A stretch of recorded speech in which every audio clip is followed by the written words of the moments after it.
And we're back. Here we are. And today we're very happy to say we have one of Kenya's most prolific artists in the entire history of our country. He's called Michael Soy. Michael Soy. Mike, are you blushing, Michael? His artwork makes me blush. Yeah. Really? How are you doing, sir? I am very well. Karibu sana. Thank you. Yes. And today we brought you to the studio to talk about, on Open Conversations, why this is a show, to talk about Kenya as a country right now. Are we even free? I think you've noticed that we've had a lot of draconian laws being passed infringing on our freedom of rights. And basically things like the media bill, things like the 25-year-old that just got arrested for calling the president an adolescent president on Twitter. Those kind of things. How do you feel about this? Because you used to do a lot of political art in your pop art. What do you feel? I was having a conversation with somebody, I think last week, and the one thing they said about the laws was that they felt like the laws were actually like made for me and you. They were not made for politicians who can basically say anything they want and get away with it. They also said that, with everything that's going on in Kenya right now, with all the issues around terrorism and stuff, the laws were also put in place to kind of like, make sure that people did not criticize the government for failing to provide security for its citizens. But then why don't you speak on it? You used to do a lot of this stuff because right now your work focuses on commercial sex work, and that's why it's very controversial and it makes Kevin blush. But I mean, and it's super cool. I'm just gonna throw that in there. Well, it's I basically work in faces, and I think I dealt with the issue of political art for quite some time.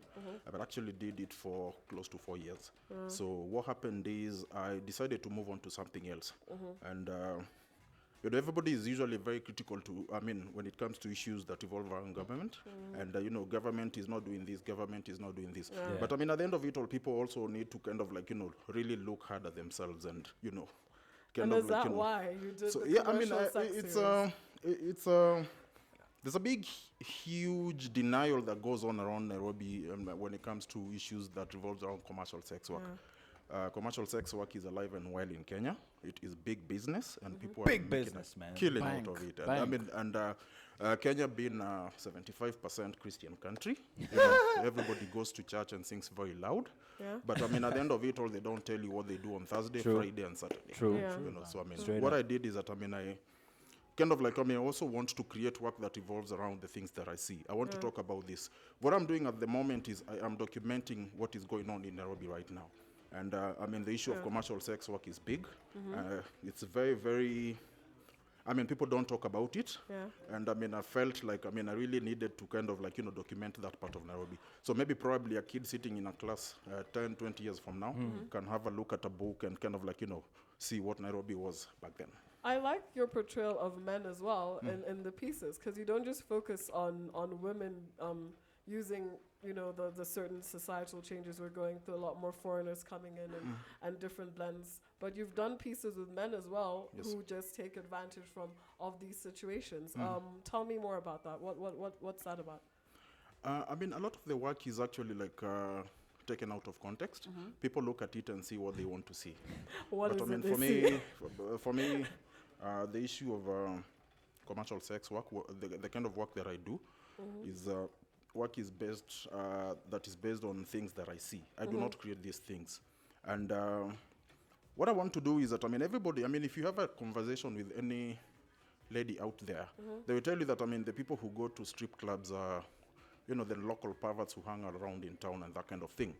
But one thing that people need to understand is that these clubs are not cheap places. They're very expensive. And everybody who just like walks around in town cannot actually afford to get into these places. So who goes to these places? It's their husbands, their children, their uncles, and all their male relatives. So for me, it's when I create work that revolves around the strip clubs, my work is not about the topless woman standing on the on the table. But most of the times it does seem like that. And if you've seen the pieces that have been scrolling through the I was screen, even about to say something. Yes. Yeah, what were you gonna say? I was gonna say actually, Michael. The first time I saw your work, I Yes. was in Havana, and Yes. I've actually seen most of your work in clubs, if I've seen it, apart from following you on Facebook. Yes. And I was actually gonna ask. I was like, do these clubs buy your work, or do you give it to them, or? Yeah, I was gonna ask about the Tusker. Because it's yeah. fantastic placement. I'll be a bit turned up, whatever. I'll be like, damn, that is Well, an that is interesting. Who is this guy? You know. Well, I mean, for me, it's about getting alternative spaces, and my work is basically created for local consumption. Yeah. If I'm not going to have an exhibition in at the Alliance Francaise every single day, but I mean, I know people go to Havana every single day. Very true. So I mean, it's a place. I mean, I'm looking for alternative spaces. I'm looking for places where, you know, I mean, people would. I mean, a lot of local people feel very intimidated by exhibition spaces. They feel that this is something that was basically created for white people. So I mean, a lot of them feel very, very uncomfortable. So I mean, I'm gonna go and get you where you are. I get that. Yeah. Big Papa. That makes sense. Do you I have was any gonna questions? say, Any like, questions? do you think talking about this stuff politically is worth your life? Yeah. Because personally, you know, I can look at other countries, especially the U.S., and I can say Malcolm X died, but I could see the change it had. MLK died, I could see the change it had. Robert Uko died, I can't say, but this Tomboya, Saitoti, Mutula Galonzo, all these people. Do you think it's worth your life if like you a do, politician yeah. approaches you and says, look, you need to quit or else? Well, I mean, it's tricky and it's not very easy doing the kind of things that I do. I have been called a lot of things. I have been called a pervert. I've been told that I create work that demeans women. I have been threatened. I have been sent text messages. I mean, 2-3 years ago, I used to change my line every single year because. Now, let me ask you this. From people in power or just regular people?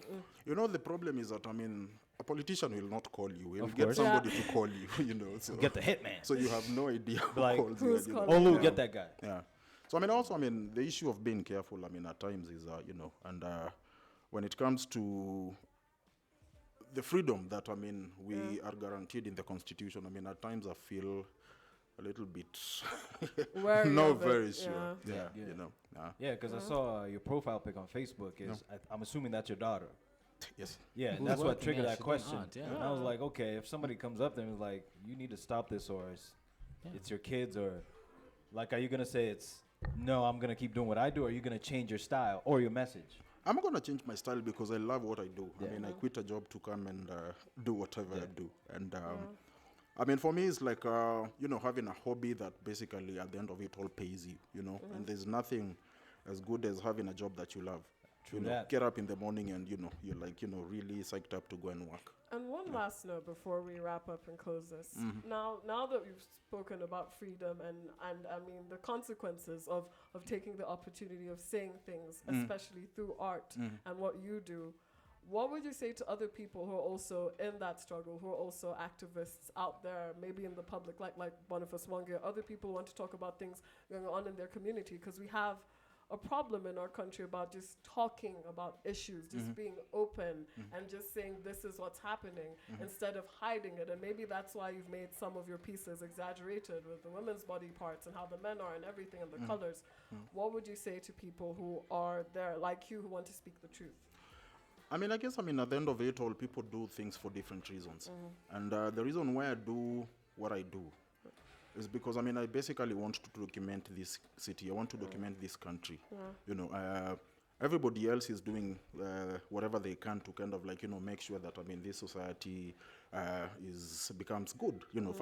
But for me, I mean, I think You need mine to is tell just the truth. documenting. It's just telling Yeah, stories just about telling Nairobi. stories, Yeah, and I mean, that's but it. unfortunately, I mean, it's just stories that people don't want to hear. Yeah. You know? Very Yeah. true, man. Very true. Dude, I want to say, first of all, a big thank you to everybody else who, if you haven't seen Michael's work, actually, if you haven't been to Havana, and I'm only going to say Havana, I know you're based at the Go Down Arts Center, of course, and your Facebook page is The Art of Soy Michael, isn't it? Yes. So to anybody out there who's watching us right now on what'sgoodlive.tv, make sure you visit his page and find out a little bit more about his angle and his approach to to communication, to truth, to honesty, to journalism, to whatever you want to call it, and make up your own damn mind. But to you, Mr. Michael Soe, asante sana. Thank you. You know, we appreciate you coming by, and hopefully we'll see you again soon, brother. Thank you for having me. Asante sana.